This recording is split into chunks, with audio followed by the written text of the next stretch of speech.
নমস্কার। আমরা শ্রীমদ্ ভগবদ গীতার ২য় অধ্যায় নিয়ে আলোচনা করছিলাম। ২য় অধ্যায়ে আমরা এর আগের পর্বে ৬৮ নম্বর শ্লোক পর্যন্ত আলোচনা করেছি। কি ছিল? তস্মাদ যস্য মহাবাহ নিগৃহীতানি সর্বশঃ ইন্দ্রিয়ার্থেভ্যস্তস্য প্রজ্ঞা প্রতিষ্ঠিতা। আমরা আলোচনা করলাম যে এই প্রজ্ঞাবান হতে গেলে, স্থিতপ্রজ্ঞ হতে গেলে কি করতে হবে? না, সমস্ত ইন্দ্রিয়গুলিকেই নিজের কন্ট্রোলে নিয়ে আসতে হবে, নিয়ন্ত্রণে নিয়ে আসতে হবে। কোনো একটি ইন্দ্রিয়কে প্রশ্রয় দিলে হবে না, ছাড়লে হবে না। মানে সামগ্রিকভাবে জীবনটা খুব সুনিয়ন্ত্রিত থাকতে হবে। তবেই একজনের প্রজ্ঞা লাভ হয় এবং প্রজ্ঞা প্রতিষ্ঠিত হয়। কি প্রশ্নের উত্তরে ভগবান শ্রীকৃষ্ণ এই এত কথা বলে চলেছেন? আমরা একটু চেষ্টা করলেই মনে করতে পারব যে ভগবান শ্রীকৃষ্ণকে অর্জুন প্রশ্ন করেছিলেন, স্থিতপ্রজ্ঞস্য কা ভাষা, সেই শ্লোক নাম্বার ৫৪, ২য় অধ্যায়ের। সেখানে ভগবানকে অর্জুন প্রশ্ন করেছিলেন, স্থিতপ্রজ্ঞস্য কা ভাষা সমাধিস্থস্য কেশব স্থিতধি কিং প্রভাষেত কিমাসীত ব্রজেত কি। মানে এই যে স্থিতপ্রজ্ঞ ব্যক্তি, তার লক্ষণগুলি কি? হ্যাঁ, তিনি কেমন করে চলাফেরা করেন? হ্যাঁ, তিনি কেমন ব্যবহার করেন লোকের সঙ্গে? এইটা বলতে গিয়ে ভগবান শ্রীকৃষ্ণ এক এক করে প্রতিটি শ্লোকে বিস্তারিতভাবে বললেন কিভাবে আমরা আমাদের জীবনকে, আমাদের বোধিকে সেই পর্যায়ে নিয়ে যেতে পারি। আমরা প্রায় ২য় অধ্যায়ের সমাপ্তির দিকে এসে গেছি। সেখানে আগের দিন আমরা এটা আলোচনা করলাম যে ভগবান বলছেন যে দেখো, এই স্থিতপ্রজ্ঞ হতে হলে আমাদের প্রতিটি ইন্দ্রিয়ের দিকে সমান নজর দিয়ে আমাদের তাকে সুনিয়ন্ত্রিত রাখতে হবে। এরপরে ৬৯ নম্বর শ্লোক থেকে আজকের আলোচনা। ৬৯ নম্বর শ্লোকে ভগবান এই যে ৬৮ নম্বর শ্লোক পর্যন্ত যে কথা বললেন, সেইটাকেই আরেকটু গভীরভাবে বললেন। কি বললেন?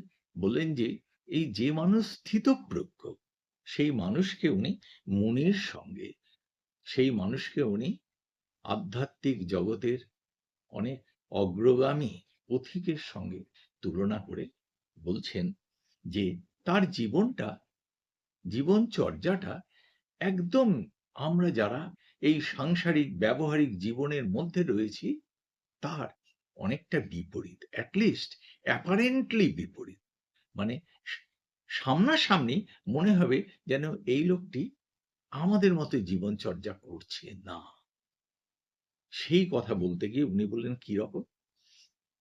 বলছেন ৬৯ নম্বর শ্লোকে, যা নিশা সর্বভূতানাং তস্যাং জাগর্তি সংযমী যস্যাং জাগ্রতি ভূতানি সা নিশা পশ্যতু মুনেঃ।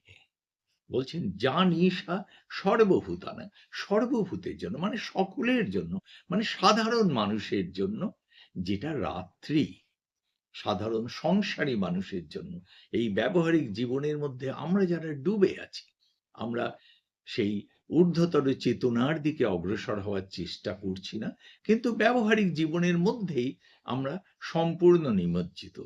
আমাদের কাছে যেটা রাত্রি, যা নিশা সর্বভূতানাং তস্যাং জাগর্তি সংযমী, যিনি সংযমী, যে নিয়ন্ত্রণের কথা ভগবান এই আগের শ্লোকগুলিতে বললেন, যে ইন্দ্রিয়কে নিয়ন্ত্রণ করা, জগতের যা কিছু অ্যাট্রাকশন আছে তাকে ত্যাগ করতে বলেননি, বলেছেন নিয়ন্ত্রণ করতে, সংযম করতে। বলছেন কি, এখানে অলংকারিক ভাবে বলছেন যেটা সাধারণ মানুষ, আমাদের সাধারণ ব্যবহারিক জীবনের যারা আছি তাদের কাছে যা রাত্রি, যা অন্ধকারময় রাত্রি, অর্থাৎ বিশ্রামের সময়, সেইটা তস্যাং জাগর্তি সংযমী, সেই সময় যিনি সংযমী, যিনি সেই স্থিতপ্রজ্ঞ হতে চান তাকে তো সংযমী হতে হবে।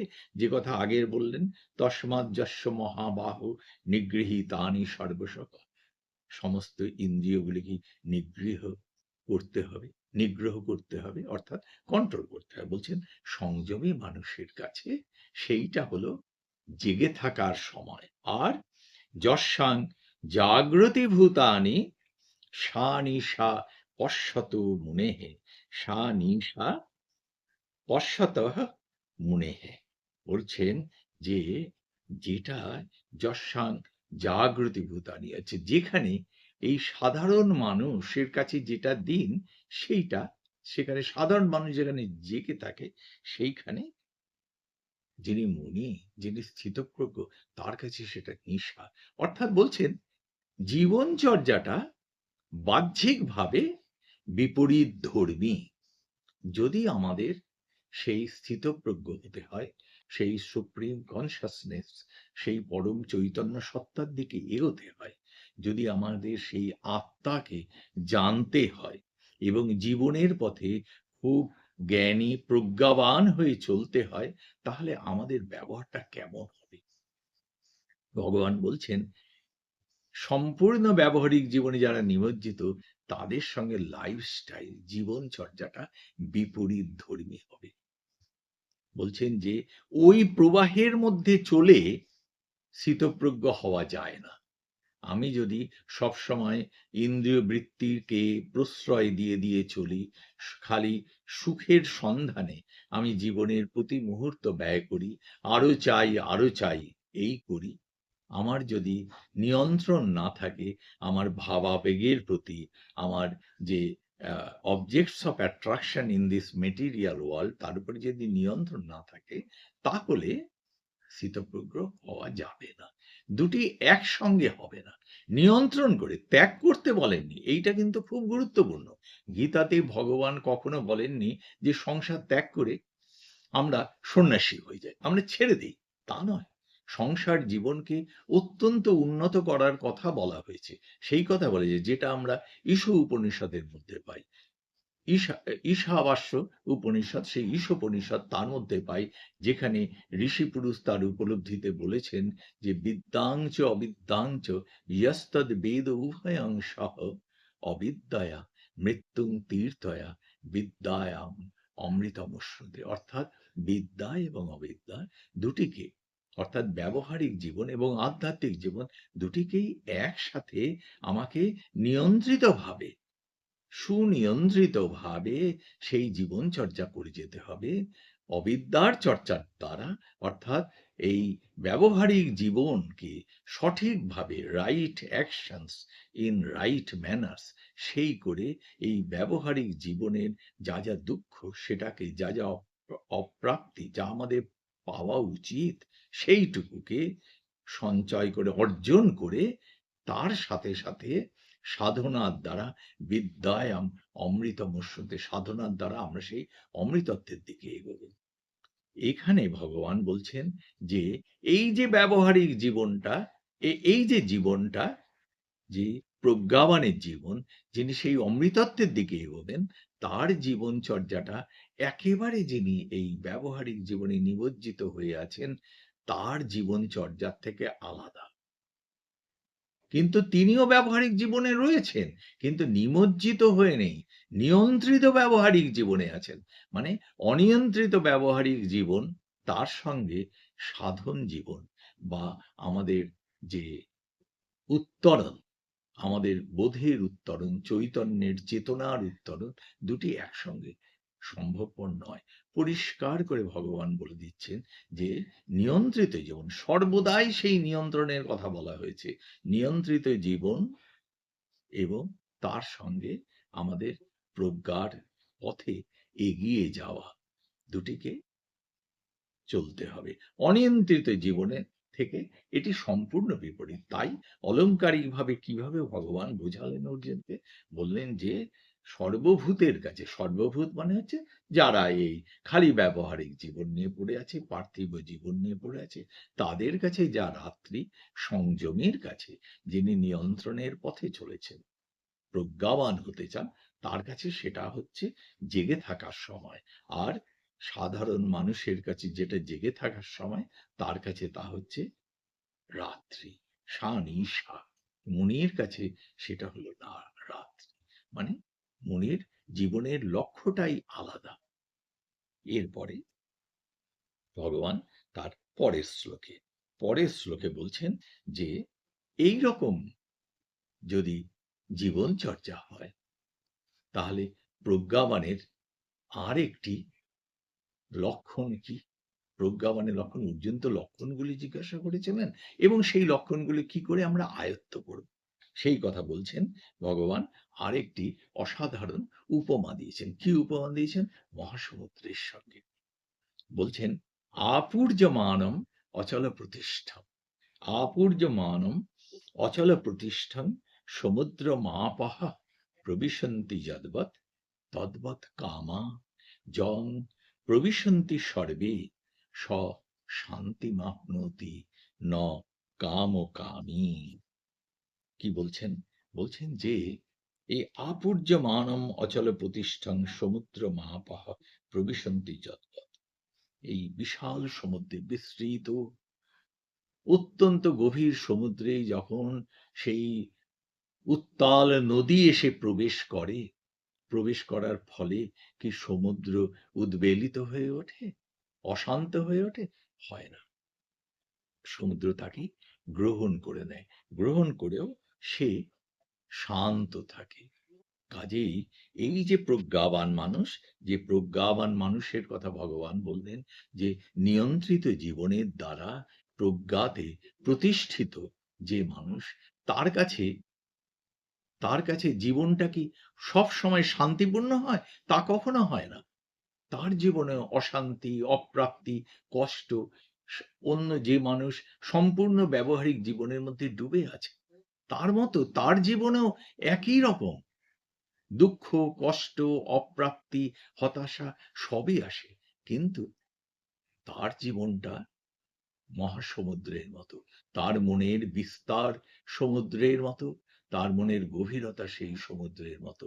উত্তাল নদীর উদাহরণ দিয়ে বলেছেন, সেই উত্তাল নদী যখন সমুদ্রের মধ্যে এসে পড়ে, সমুদ্র তাকে গ্রহণ করে, তখন নদীর সেই যে ভয়ঙ্কর রূপ, সেই ভয়ঙ্কর রূপ আস্তে আস্তে আস্তে আস্তে সমুদ্রের সাথে বিলীন হয়ে যায়। তেমনি আমাদের সবাইকে লেসন ভগবান কি বলছেন?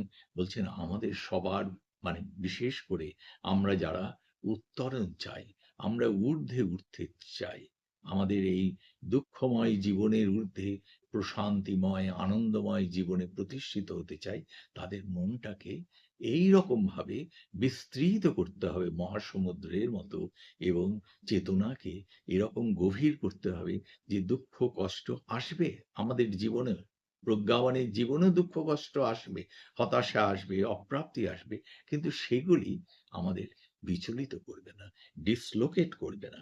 বলছেন, তদ্বৎ কামা জং প্রবিশন্তি সর্বে স শান্তিমাপ্নোতি ন কাম কামী। হ্যাঁ, অর্থাৎ বলছেন যে এই রকম ভাবে, এই রকম যদি মনের অবস্থা হয়, তাহলে যা কিছু আসুক আমাদের কাছে, কোনো কিছুই বিচলিত করবে না। আমরা মহান প্রশান্তিতে, গভীর প্রশান্তিতে থাকতে পারবো। সেটাই তো প্রজ্ঞাবানের লক্ষণ। বলছেন, ন কাম কামী, অর্থাৎ কিন্তু আমরা যদি সেরকম না হয়ে ভোগবাসনা যুক্ত যদি হয় আমাদের জীবন, ওই যারা বললাম যে সম্পূর্ণ এই বিষয়ে বাসনার মধ্যে, ব্যবহারিক জীবনের মধ্যে পূর্ণ নিয়োজিত, তারা এই শান্তি পাবে না। কেন পাবে না? কেননা তাদের মনের না আছে বিস্তৃতি, না আছে গভীরতা।